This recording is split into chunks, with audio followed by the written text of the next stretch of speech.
My dear student, कैसे हैं आप लोग। तो दोस्तों आज हम पढ़ाएंगे क्लास 10th का लेक्चर नंबर 4, जिसमें आप फिजिक्स को कंटिन्यू कर दिए हैं। एक दिन का थोड़ा सा प्रॉब्लम हो गया था, मैं बिजी हो गया था, ठीक है। और आज हम पढ़ाएंगे फिजिक्स, यानी कि आपको पता है साइंस में फिजिक्स, केमिस्ट्री और बायोलॉजी आता है, ठीक है। आज का जो लेक्चर है बहुत इंपॉर्टेंट है और एक क्लास 10th के बोर्ड एग्जामिनेशन के लिए बहुत इंपॉर्टेंट है। दोस्तों आज हम पढ़ाएंगे अपवर्तन का नियम, प्रकाश के अपवर्तन का नियम। अपवर्तन का नियम क्या होता है, बड़ा ही खूबसूरत सा है, लेकिन उससे पहले छोटी छोटी बातें दो कर लेंगे। एक बताएंगे आपको गोलीय दर्पण का सूत्र, ठीक है ना, जिसमें अवतल उत्तल दोनों के लिए काम करेगा। और एक बताएंगे आपको आवर्धन, आवर्धन बताएंगे, ठीक है। आवर्धन बड़ा इंपॉर्टेंट है, मैग्निफिकेंस। चलिए देखते हैं। सबसे पहली बात देखते हैं दर्पण। दर्पण दर्पण का सूत्र। अब दर्पण का सूत्र क्या होता है भाई, देखो दर्पण का सूत्र मैं सबसे पहले तो मैं आपको एक डायग्रामेटिक बताऊंगा, पहले डायग्राम बताऊंगा, जिससे बहुत आसान हो जाएगा। ध्यान से देखो, मैं यहाँ पे एक बनाता हूँ दर्पण, ठीक है। और ये हमारा कुछ नहीं है, ये अवतल दर्पण है, ठीक है ना। कोई भी बना सकते हैं, आपकी मर्जी होनी चाहिए, कोई भी ले सकते हैं। यहाँ पे वक्रता केंद्र C है, तो इसके ठीक बीचों बीच में जितना दूरी पे हाई होता है, दूरी पे भी होना चाहिए। और इसके एकदम ठीक बीचों बीच में क्या हो जाएगा, मुख्य फोकस हो जाएगा, ठीक है। ऐसा है, ये मुख्य फोकस हो जाएगा।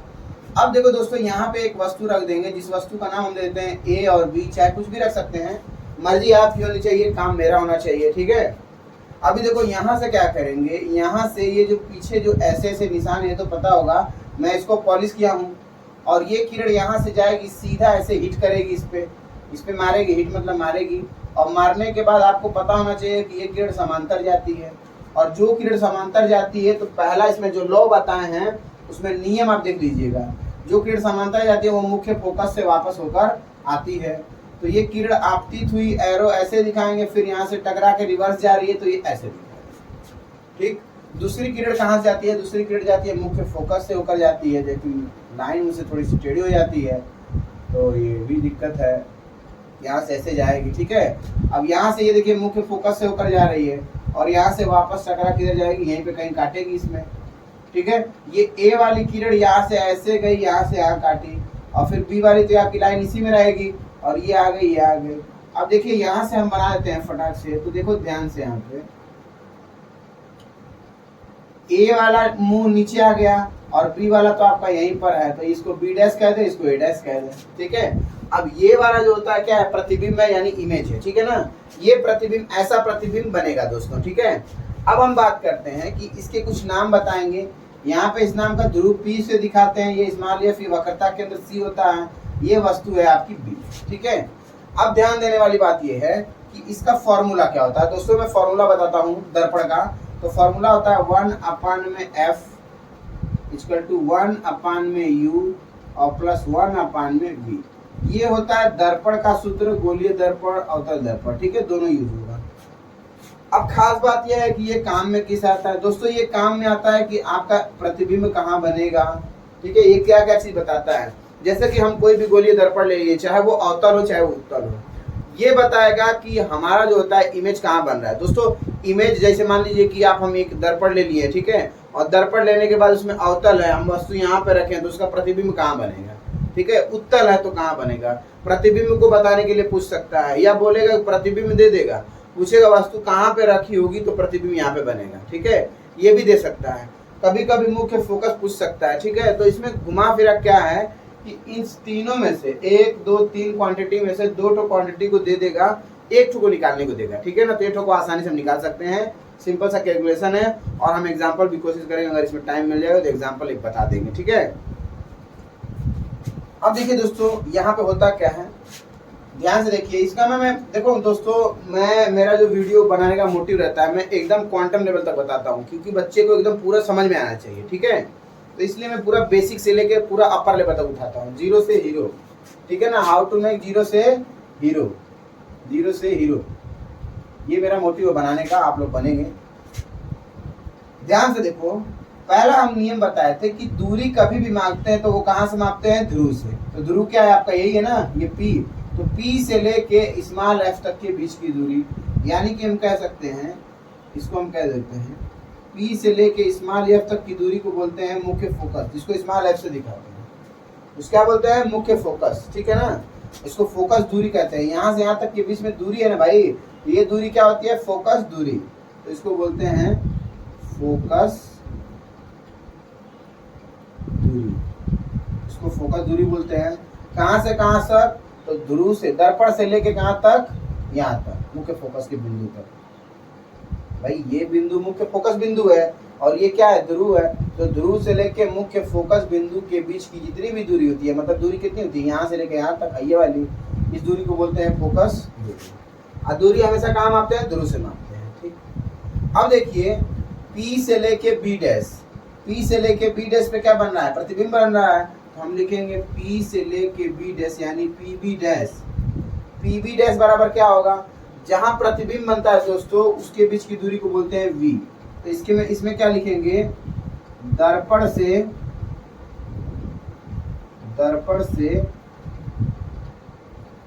प्रतिबिंब, प्रतिबिंब समझते हैं ना, प्रतिबिंब की, दर्पण से प्रतिबिंब की दूरी। और वो भी दोस्तों इसमें जो हम बताएंगे अभी और अच्छी चीज बताएंगे। अब ध्यान से देखो, फिर से सुन लो, यहाँ से लेके यहाँ तक की दूरी को फोकस दूरी कहते हैं। ध्रुव से यानी दर्पण से लेके यहाँ तक प्रतिबिंब की दूरी, मतलब बी डैश तक की दूरी को हम क्या बोलते हैं, प्रतिबिंब की दूरी। अब देखिए ध्रुव से लेके क्या बचा, वस्तु बचा, तो हम बोलेंगे P से लेके B तक के बीच की दूरी को हम क्या बोलते हैं, U बोलते हैं, ठीक है। इसको क्या बोलते हैं, U बोलते हैं।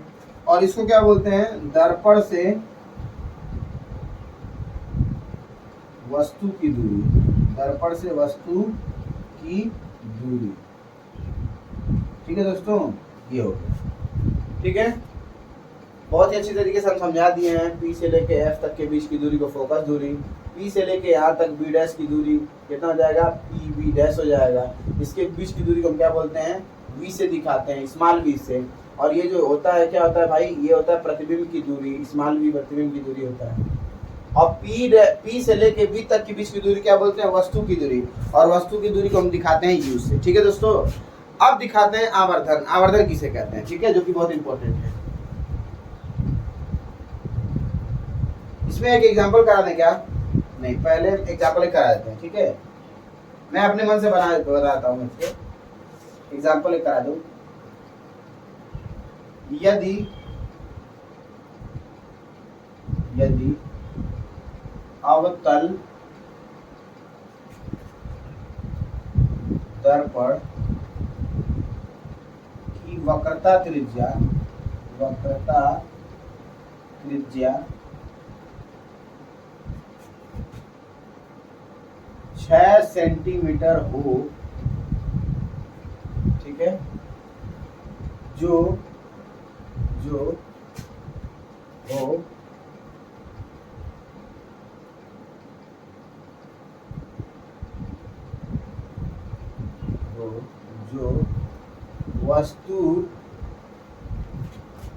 जो वस्तु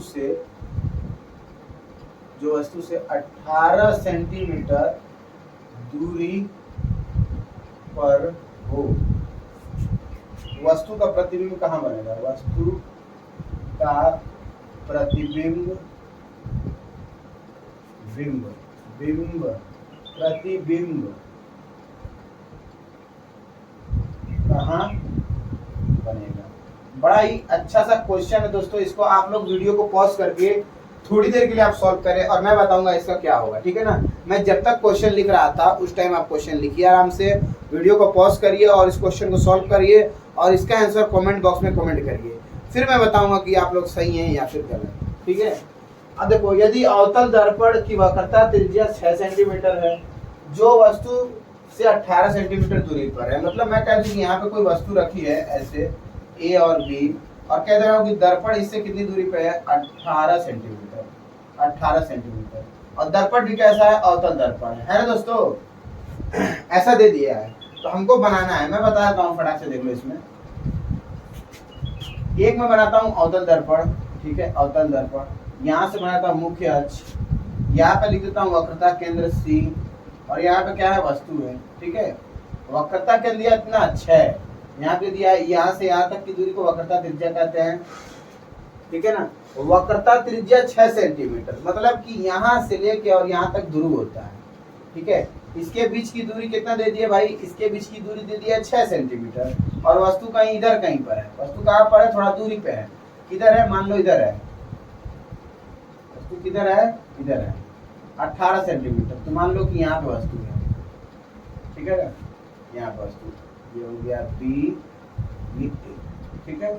अब ध्यान से देखो, मैं फटाफट रैंडम फिगर बनाऊंगा, ये किरण यहाँ से जाएगी ऐसे, ठीक है, इधर मुख्य फोकस रहता है, इससे होकर आएगी, ये जाएगी इधर, ये मुख्य फोकस से होकर आएगी, ऐसे टकराएगी, और यहाँ पे कहीं काट रही है, यहीं पे कहीं प्रतिबिंब बनेगा, ये बनेगा, ये आपका बी है तो इधर बी डैश आ जाएगा, ये ए है तो ये ए टकरा के ऐसे आता है तो ए डैश, ऐसा प्रतिबिंब बनेगा। अब बात आती है कि यहाँ प्रतिबिंब से लेके ध्रुव तक के बीच की दूरी को हम क्या बोले भैया, तो देख लो, प्रतिबिंब से लेके, प्रतिबिंब है ना, यहाँ से लेके यहाँ तक की दूरी को क्या बोलते हैं, स्मॉल बी, यानी दर्पण से प्रतिबिंब की दूरी। और वस्तु से दर्पण की दूरी, मतलब यहाँ से लेके यहाँ तक की दूरी को बोलते हैं, क्या बोलते हैं, वस्तु की दूरी, यानी कि स्मॉल यू। और फोकस दूरी क्या होती है, फोकस दूरी होती है ध्रुव से लेके एकदम वक्रता केंद्र की आधी, ठीक है ना। अब देखो भाई ध्यान से, हमको दिया क्या है, हमारा पहले गिवन डेटा क्या है, ठीक है ना, दिया है, ध्यान से देखो, दिया क्या है, दिया है आर बराबर, वक्रता त्रिज्या आर बराबर 6 सेंटीमीटर, है ना भाई, और हमको दिया है वस्तु की दूरी, वस्तु की दूरी यानी u बराबर कितना दे दिया है, 18 सेंटीमीटर, है ना भाई। एक बात बताइए, हमको क्या क्या चाहिए, हमारा दर्पण का सूत्र होता है 1/f इक्वल टू 1/u और प्लस 1/v। देखो भाई यही तो फार्मूला है।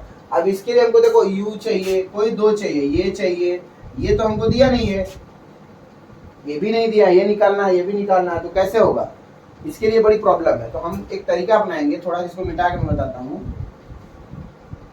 f बराबर होता है r/2। एक बात बताओ, मैं बताया भी हूँ, फोकस दूरी कहाँ पे होती है, वक्रता त्रिज्या की आधी होती है, क्योंकि बीचों बीच में होता है ना, बीच में यहाँ, बीच में यहाँ, तो आधी होती है। फार्मूला में लिखा चुका हूँ, आप पहले वाला लेक्चर जाके देख लीजिए।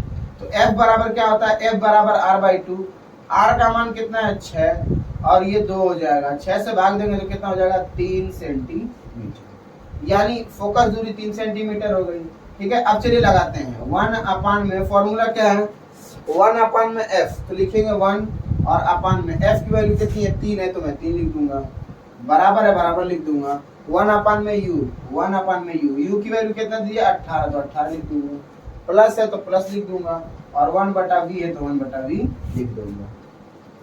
अब मैं इसको इधर भेज देता हूँ तो इधर बच जाएगा, इधर क्या बचेगा 1/v, देखो मैं इसको पहले लिख दे रहा हूँ, इसको बाद में लिख दे रहा हूँ, ठीक है। और ये वाली चीज को मैं भगा दे रहा हूँ इधर, तो इधर अकेले यही बचेगा, तो अकेले में इधर लिख दिया हूँ, ठीक है।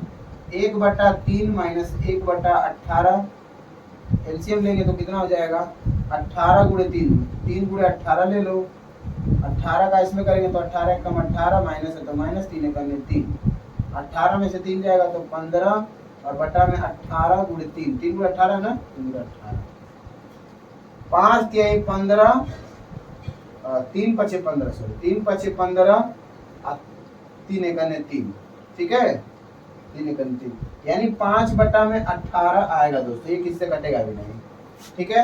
1/v बराबर कितना है 5/18, तो हम कहेंगे 1/v बराबर 5/18 आया है, देखो ध्यान से 5/18, तो v बराबर कितना होगा भाई, ये ऊपर लेके जाएंगे तो ये भी पलटी खा जाएगा, तो 8 में कितना आ जाएगा 5 आ जाएगा, ठीक है। तो ये कितना जाएगा 5 × 5, ये 1.6 कुछ आएगा, ठीक है ना, इतना सेंटीमीटर आएगा। मतलब यहाँ पे क्या बनेगा, आपको प्रतिबिंब बनेगा दोस्तों, ठीक है, प्रतिबिंब यहाँ पे बनेगा, यहाँ पे बना जहाँ पे, तो काफी दूरी कम है भाई, देखो यहाँ बहुत दूरी कम है, शायद मैं एग्जैक्ट बनाऊंगा तो इधर कहीं बनेगा और कम बनेगा, ठीक है। ये एग्जाम्पल रहा, तो वस्तु की प्रतिबिंब की दूरी कहाँ होगी 1.6 सेंटीमीटर, इतना ही होगा। 8 में भागी दे देते हैं, 8 में भाग देंगे 5 का, तो 5 × 5, 8 में 5 जाएगा 3, और फिर दशमलव बढ़ाएंगे, 0 बढ़ाएंगे, 5 × 6 = 30, 1 × 6, ठीक है, एकदम करेक्ट है, इतना आएगा दोस्तों। हाँ दोस्तों, इसका स्क्रीनशॉट ले लीजिए, फिर हम आगे चलते हैं और अब बताएंगे इसको अपवर्तन का नियम, ठीक है ना। अब पहले बताते हैं आवर्धन, तो इसमें बताएं क्या, आवर्धन नहीं बताएं। बताते हैं एक आवर्धन का एग्जाम्पल और आवर्धन किसे कहते हैं, ठीक है, उसके बाद बताएंगे अपवर्तन का नियम। फटाक से नोट कर लीजिए इसको। दोस्तों अब जो हमारा टॉपिक है आवर्धन, मैग्निफिकेशन, ठीक है ना, टॉपिक डाल देता हूं, उसके बाद बातें हो तो ठीक है ना। और मैग्निफिकेशन आवर्धन बोलते हैं इसको, ठीक है ना, आवर्धन। इसमें पूरी की पूरी बातें बता देंगे, ठीक है ना। अभी हम लोग जो है इसका फिगर इसे रहने दिए है, ठीक है ना, फिगर ऐसे रहने दिए हैं, फिर उसके बाद से देखा जाएगा इसमें क्या होता है, ठीक है। दोस्तों आवर्धन होता क्या है, आवर्धन होता क्या है, किसे कहते हैं आवर्धन, कहाँ जरूरत पड़ती है इसकी, ये सारे सवालों का जवाब हम देंगे। और ये नहीं कहेंगे एक सेकेंड, तुरंत बताएंगे। देखिए आवर्धन का मतलब क्या होता है, मैं इसकी डेफिनेशन में बताता हूँ कि आवर्धन में आप किसी भी वस्तु के प्रतिबिंब तथा लंबाई का अनुपात जान सकते हैं, बस अनुपात की, कौन किससे कितना गुना ज्यादा है, कौन किससे कितना गुना कम है, ठीक है दोस्तों। तो मैं बता देता हूँ आवर्धन का, यहाँ पे लिख देता हूँ मैं थोड़ा सा डेफिनेशन, कि किसी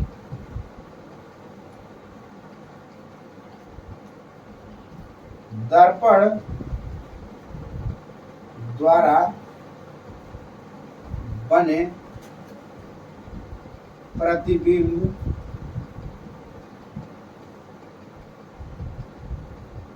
को उस वस्तु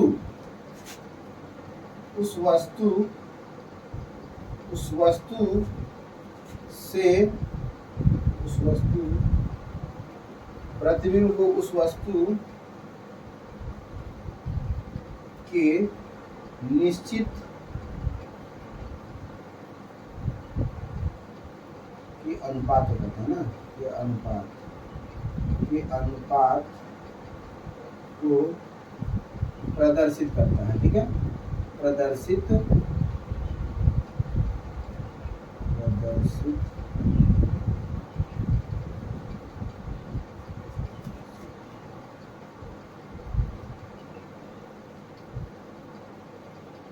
ठीक है ना। स्पेलिंग कहीं गलत हो जाएगी तो ये थोड़ा सा मैं गलत लिख दिया हूँ, छोटा सा रहेगा ना इसमें,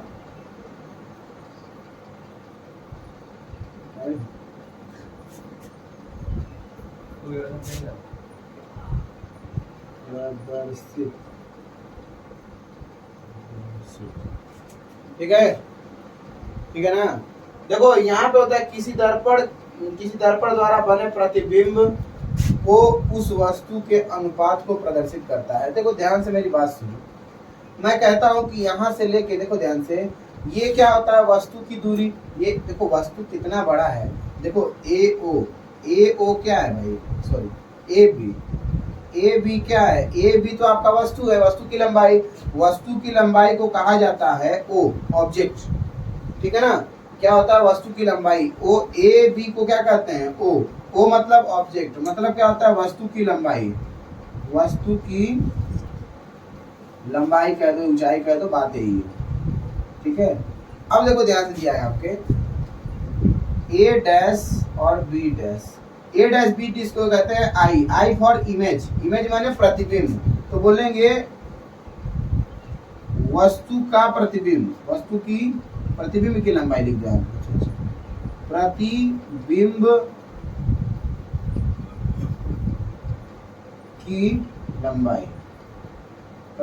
की लंबाई, ठीक है दोस्तों, प्रतिबिंब की लंबाई, ठीक है। ए बी बराबर क्या होता है, ओ मतलब क्या होता है ऑब्जेक्ट, और फिर उसके बाद ए डैश बी डैश मतलब आई मतलब इमेज मतलब क्या होता है प्रतिबिंब की लंबाई, ठीक है। इन दोनों की लंबाई का अनुपात या फिर ऊंचाई कह सकते हैं, दोनों के अनुपात को ही हम क्या बोलते हैं, दोनों के अनुपात को क्या बोलते हैं दोस्तों। और साथ में ये भी होना चाहिए कि इसका भी अनुपात, मतलब इसका प्रतिबिंब कितनी दूर बना, एक तो होता है प्रतिबिंब की वापस से लंबाई और एक होता है प्रतिबिंब कितनी दूर बना, ठीक है ना, इसका भी ऋणात्मक में अनुपात जो है वो प्रदर्शित करता है, ठीक है ना।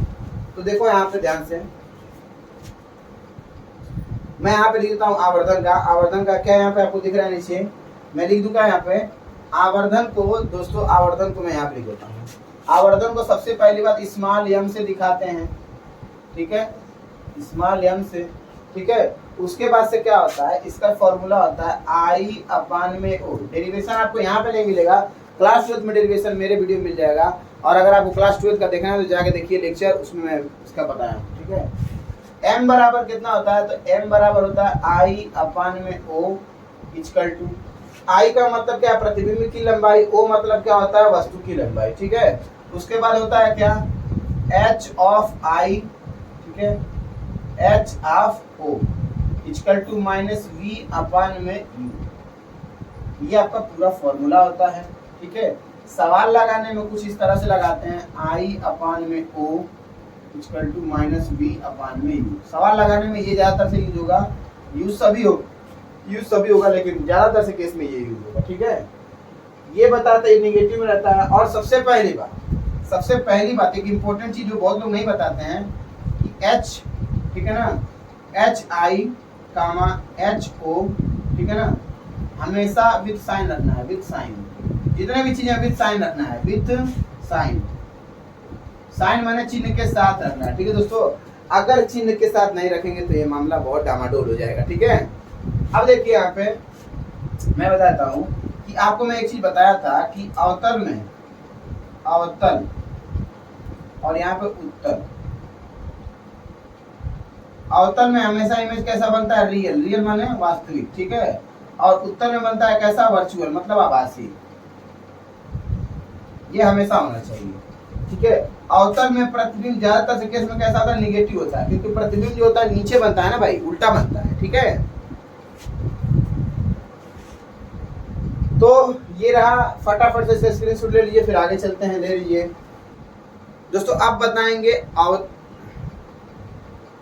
बताएंगे अपवर्तन का नियम और अपवर्तन। दोस्तों ये हमारा लास्ट टॉपिक है, ये बहुत इंपॉर्टेंट है। ठीक है ना, और ये बोर्ड एग्जामिनेशन में काफी बार पूछा जाता है, तो इसको स्किप ना करें, इसको जरूर से देख लें। ठीक है। चलिए हम बताते हैं। सबसे पहले हमारा टॉपिक है अपवर्तन, अपवर्तन का नियम। अपवर्तन पहले बता दो, उसके बाद नियम बता देंगे। ठीक है। अपवर्तन क्या है, ध्यान से देखो दोस्तों, अपवर्तन कहते हैं किसे हैं। देखो ये मैं बनाता हूँ एक ऐसा डायग्रामेटिकली समान चीज बना देता हूँ, ये है। ठीक है। ऊपर वाले को बोलता हूँ m1, नीचे वाले को बोलता हूँ m2।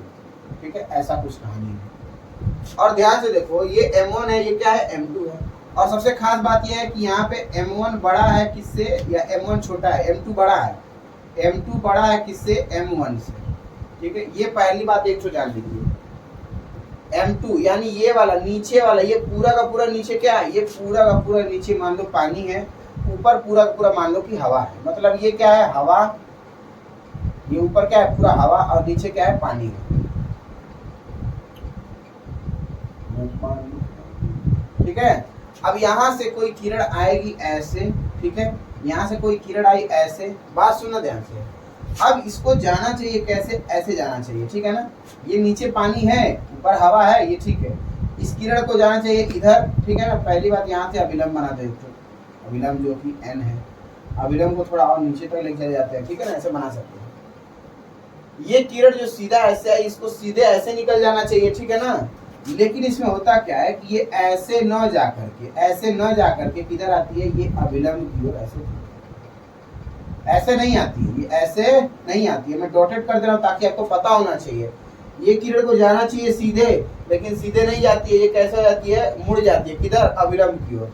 ये क्या है, अभिलंब है, ये अभिलंब है, जो कि क्या रहता है, सतह से 90 डिग्री पे होता है। ठीक है ना। अब सुनिए बात, जब आप टॉर्च लेंगे और टॉर्च को जलाएंगे किसी शीशे में या किसी पानी में, तो किरण ऐसे जाएगी, और जैसे ही पानी यहाँ से मिलेगा तो वहां से थोड़ा सा ये क्या हो जाएगी भाई, इधर हवा है, इधर लाइट ऐसे पास करेगी, जैसे पानी में जाएगा वो पानी और ऐसे सीधा हो जाएगी। ये कहानी होती है। और थोड़ा सा और सीधा हो जाएगी, जो टेढ़ा था ना इसे, वो सीधा हो जाएगी। ऐसा इसलिए होता है। तो इसका नियम अपवर्तन कह देता हूँ मैं, किसे कहते हैं, कि जब कोई भी किरण विरल माध्यम से सघन माध्यम में जाती है तो वो अभिलंब की ओर झुक जाती है। ठीक है, मैं लिख देता हूँ, यहाँ पे लिख देता हूँ, जब कोई किरण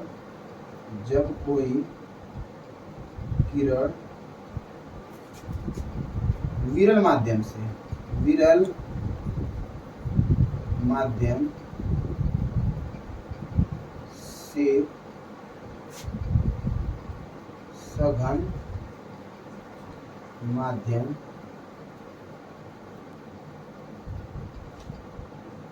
में जाती है तो अविलंब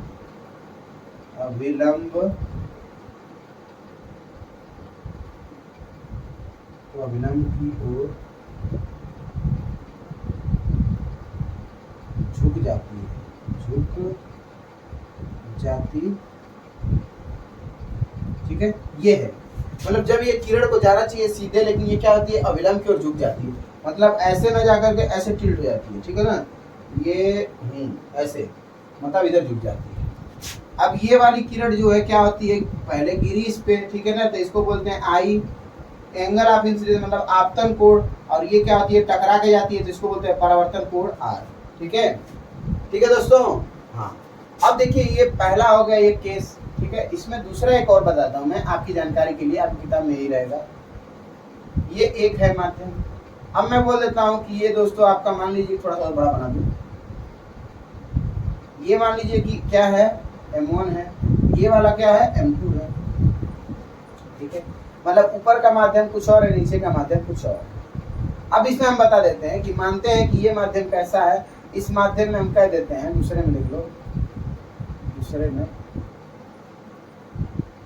M1 बड़ा है किससे, M2 से। मतलब ऊपर वाला क्या है, अब पानी है, नीचे वाला क्या है, हवा है। ठीक है, या मान लो ऊपर पूरा क्या है, पूरा का पूरा हवा है, शीशा है, तेल है, जो भी मान लो, ऊपर वाला क्या है, बड़ा है। अब एक बात ये है, M मतलब माध्यम होता है। ठीक है ना, M मतलब क्या होता है, माध्यम। मैं यहाँ पे लिख देता हूँ, कहीं पे नहीं लिखा हूँ तो, M मतलब क्या होता है, माध्यम। M मतलब माध्यम होता है।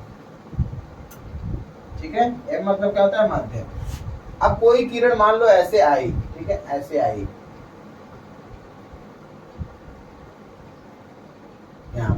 यहाँ से इसको जाना चाहिए किधर, इधर जाना चाहिए ना भाई। पहली बात तो यहाँ पे विलंब बन जाता है, जो कि मैं बना देता हूँ, इसको N बोलते हैं, है ना। अब ये किरण क्या है, आ रही है ना यहाँ से, ये आपतित किरण है, और इसके बीच का कोण क्या है, I है, और ये क्या परावर्तित हो रही है, तो इसके बीच का कोण क्या है, R है। अब मैं ये कह रहा हूँ कि इस किरण, जो किरण ऐसे आई, इसको वापस से सीधे ऐसे निकल जाना चाहिए, लेकिन ये ऐसे नहीं आती है। ठीक है ना, तो यानी ये R भी नहीं रहेगा, है ना भाई।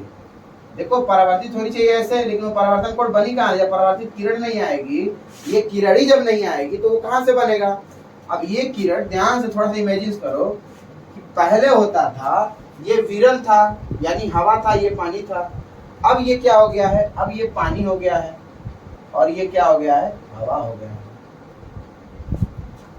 हवा से पानी में आएगा तो क्या होता है, अविलंब की ओर क्या हो जाता है, झुक जाता है।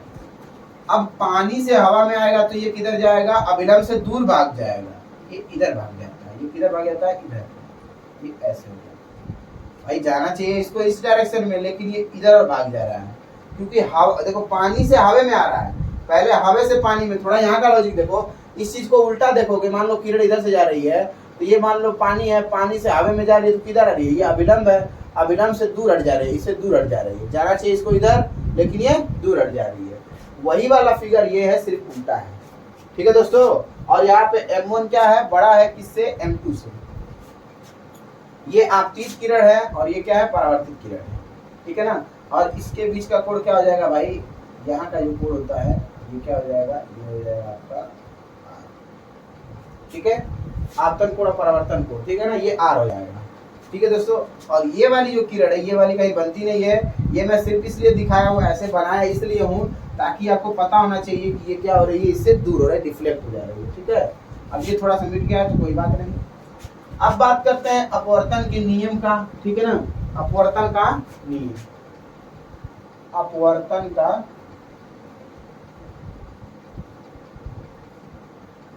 अपवर्तन का नियम। अपवर्तन का नियम क्या कहता है दोस्तों, मैं अपवर्तन का नियम इसी में बता दूं क्या। ठीक है, हाँ इसी में बताता हूँ। देखो अपवर्तन नियम इसी को लेके बताऊंगा, ध्यान देखो। ये फिगर 1 है, इसको मैं 1 फिगर का, ये फिगर 2 है। ठीक है, अब देखो इसमें कहानी क्या है, इसमें कहानी ये है कि पहला मेरा ये है, ध्यान से देखिए, ये किरण जो आ रही है इसको बोलते हैं आपतित किरण, अब यहाँ से परावर्तित होके जा रही है, इसी बिंदु से परावर्तित होके जा रही है, और आपतन कोण परावर्तन कोण तीनों इसी बिंदु से होकर बनते हैं। तो हम कहेंगे पहला नियम क्या है अपवर्तन का, पहला नियम क्या कहता है, पहला नियम है कि आपतित किरण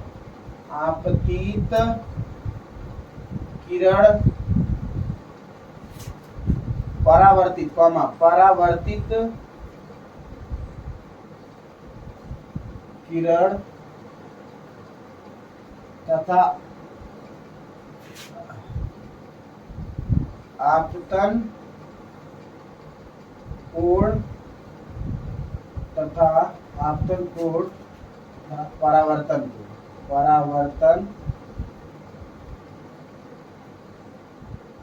कोण, ठीक है, एक ही बिंदु पर होते हैं,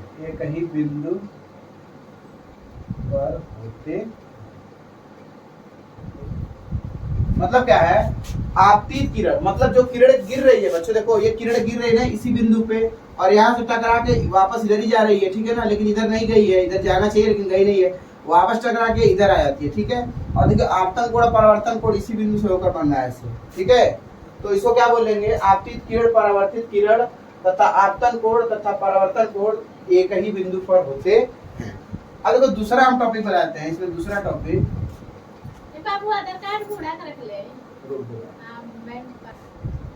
ठीक है दोस्तों, अब देखिए ये तो मैं बता दिया हूँ। अब अगला क्या है, दूसरा क्या है, दूसरा ये है कि पहले हम लोग देखा गया कि यहाँ पे जो साइन आई है, मतलब आई है, कोण आई था, पहला वाला जो अपवर्तन का नियम था तो उसमें ऐसा था ये और ये किताब, ये आई और ये आर, तो आई बराबर होता था आर, लेकिन यहाँ पे कहानी कुछ और है, सबसे पहले प्रयोग करके देखा गया कि कोण आई बराबर कोण आर है, ठीक है, या फिर देखा गया कि कोण आई बटा में कोण I1 कोण I2 ऐसे देखा गया, ठीक है ना, लेकिन ये कहानी कहीं पे मिली नहीं, ठीक है ना, ये सब कहानी कहीं पे नहीं मिली कि कैसे बराबर है कैसे कॉस्ट एंड सारी वैल्यू को रख के देखा गया, लेकिन आखिर में एक वैल्यू आई, उस वैल्यू को हम क्या कह देते हैं, थोड़ी सी बात करते हैं, इसको हम I1 को यहाँ पे I को 1 कह देते हैं, इसको हम क्या कहते हैं R1 कह दें, ये I है तो इसको I2 कह दें, ये R है तो इसको R2 कह दें। इसको इसलिए कह रहे हैं ताकि इसका यूज हम इसमें करेंगे, ठीक है ना, कोण का नाम, क्योंकि दोनों अलग अलग है ना। इसको बहुत सारे एक्सपेरिमेंट करने के बाद पता चला कि साइन आई, ठीक है, साइन I1 बटा में साइन I2 बराबर साइन I2, सॉरी ये R1 है, ठीक है, साइन I1 अपन साइन R1, ठीक है, साइन I2 अपन साइन R2, ठीक है, बराबर होता है कांस्टेंट के। कांस्टेंट मतलब क्या होता है, नियत होता है दोस्तों, ये नियत होता है, यानी कि हम इसको कह सकते हैं साइन I बटा में साइन R, जो कि जनरल फार्मूला है, और बराबर होता है कांस्टेंट C के। C मतलब क्या होता है, कांस्टेंट, ठीक है ना, नियत होता है, ये क्या होता है दोस्तों, ये नियत होता है, ठीक है, ये सेकंड नियम है, ठीक है। कहने का मतलब ये है कि भाई देखो यहाँ पे इसका I1 और इसका कोण I2, इसका I2 इसका I1 दोनों वही है, लेकिन इसका रेशियो हमेशा क्या होगा, कांस्टेंट होगा। जैसे साइन I1 अपन साइन I2, इसका रेशियो हमेशा क्या होगा, कांस्टेंट होगा, मतलब ये सारी चीजें क्या होती है, कांस्टेंट होती है, ठीक है। मतलब इसका मतलब यही होगा ना भाई, कांस्टेंट मतलब क्या होगा, यही होगा साइन I और अपन में साइन, ठीक है, ये होता है, ठीक है दोस्तों। इसको थोड़ा सा स्क्रीनशॉट कर लीजिए, मैं मार्कर में स्याही डाल दूं, फिर उसके बाद आगे चलते हैं, ले लीजिए।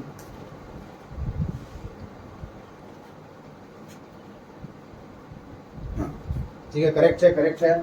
तो ये आपको पता चल गया ना भाई, मैं ये लिख देता हूँ, वापस ये लिख दूंगा, साइन I अपन में साइन R बराबर क्या होता है, कांस्टेंट होता है, ठीक है। अब एक और लेक्चर है जो कि हमारा बहुत ही खूबसूरत सा लेक्चर है, और बहुत ही कम टाइम में हम इसको खत्म कर देंगे, लेकिन पहले हम इसको क्या कर देते हैं, रफ कर देते हैं। अपवर्तन हो गया, अब इसी में का अपवर्तन का नियम भी हो गया। अब एक टॉपिक है दोस्तों, और ये दोस्तों आप लोग इस टॉपिक को हल्के में मत लेना, ठीक है। ये टॉपिक आपकी खटिया खड़ी कर देगी, ठीक है। अब देखिए ग्लास स्लैब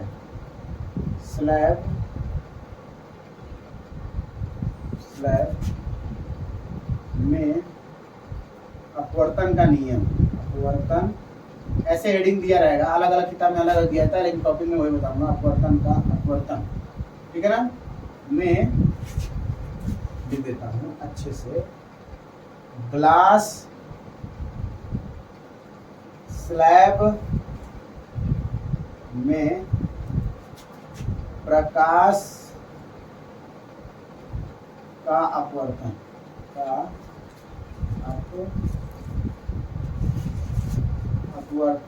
ठीक है। अब देखिए दोस्तों ये क्या होगा, ध्यान से बात सुनिए। ग्लास स्लैब में प्रकाश का अपवर्तन क्या होता है, मैं एक कहानी सुनाता हूँ आपको।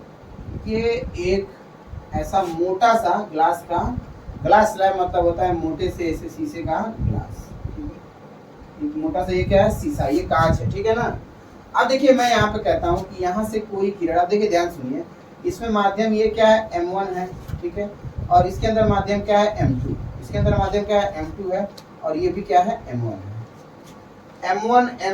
देखो इधर भी M1 है, इधर भी M1, लेकिन अंदर क्या है, M2, ठीक है ना। अब बात आती है कि इसका अपवर्तनांक क्या होता है, अपवर्तन से अपवर्तनांक क्या होता है। मैं इसमें अपवर्तनांक का मतलब ये है हवा, ये क्या है, हवा। इसको मैं लिख सकता हूँ MA भी लिख सकता हूँ, ठीक है ना। इसको MA लिख दो, A मतलब एयर माने हवा, M2 का मतलब MG लिख देता हूँ, ठीक है। और इसको क्या लिख सकता हूँ, तो मीडियम है। अपवर्तनांक को किससे दिखाते हैं, अपवर्तनांक को N से दिखाते हैं, ठीक है ना। तो मैं N लिख देता हूँ, ठीक, NA, और यहाँ पे NG, और ये भी क्या है, N, ठीक है ना। आज से जान लीजिए अपवर्तनांक को किससे दिखाते हैं, अपवर्तनांक को हम लोग दिखाते हैं किससे, N से। कई कई किताब में म्यू से भी दिखाते हैं, उससे कोई प्रॉब्लम नहीं है, आपको मालूम होना चाहिए कि ये अपवर्तनांक है बस, ठीक है।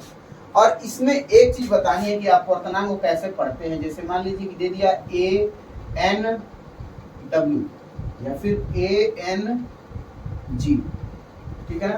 तो इसमें कैसे पढ़ने का तरीका क्या है, ठीक है, ध्यान से।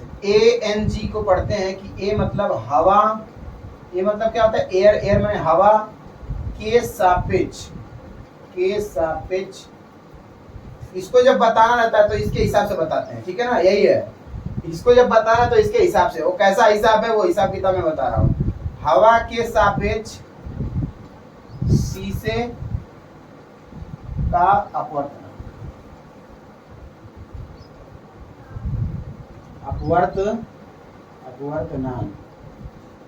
अपवर्तनांक, ठीक है।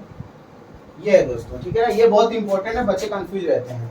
अब आप कमेंट करके बताएंगे कि GNA का क्या होगा, ठीक है, आप इसको लिख के बताएं। चलिए अब इसको देखते हैं। यहाँ से कोई किरण ऐसे आई, ठीक है, यहाँ से कोई किरण ऐसे आई, ध्यान से बात सुनना मेरा, बहुत अच्छे तरीके से मैं बता दूंगा। यहाँ से किरण कोई ऐसे आई, ठीक है, ठीक है दोस्तों। अब इसको जाना चाहिए कि इससे ऐसे जाना चाहिए ना भाई, ठीक है। इधर थोड़ा सा मेरा गड़बड़ बन जाता है, और इस गड़बड़ को सीधा करने में काफी समय लग जाता है। ऐसे किरण है, ठीक है ना भाई, चलो कोई बात नहीं, ठीक है, तो बनाता हूँ। यहाँ से ऐसे कोई किरण है, ठीक है ना भाई, इस किरण को कैसे आना चाहिए, सीधा ऐसे आना चाहिए। लेकिन कहानी क्या होती है, ये किरण ऐसे आनी चाहिए, लेकिन ये किधर जाती है भाई, ये इसको पहले बात अविलंब बनाएंगे, तो क्या बना देंगे, यहाँ से अविलंब बना देंगे, अविलंब ऐसे, ठीक है। ये अविलंब क्या है, N है। ये जो कोण कितना होता है, I होता है, ठीक है ना। अब ध्यान से बात सुनिए, ये जो किरण है, ये किरण जो होती है यहाँ से ऐसे आई है, ये किरण आई है ऐसे, इसको जाना चाहिए किधर, इधर जाना चाहिए, बात सुना ध्यान से। लेकिन ये किधर जाती है, विरल माध्यम से सघन माध्यम में जाएगी, तो किधर जाएगी, अविलंब की ओर झुक जाएगी, ठीक है ना, अविलंब की ओर झुक जाएगी।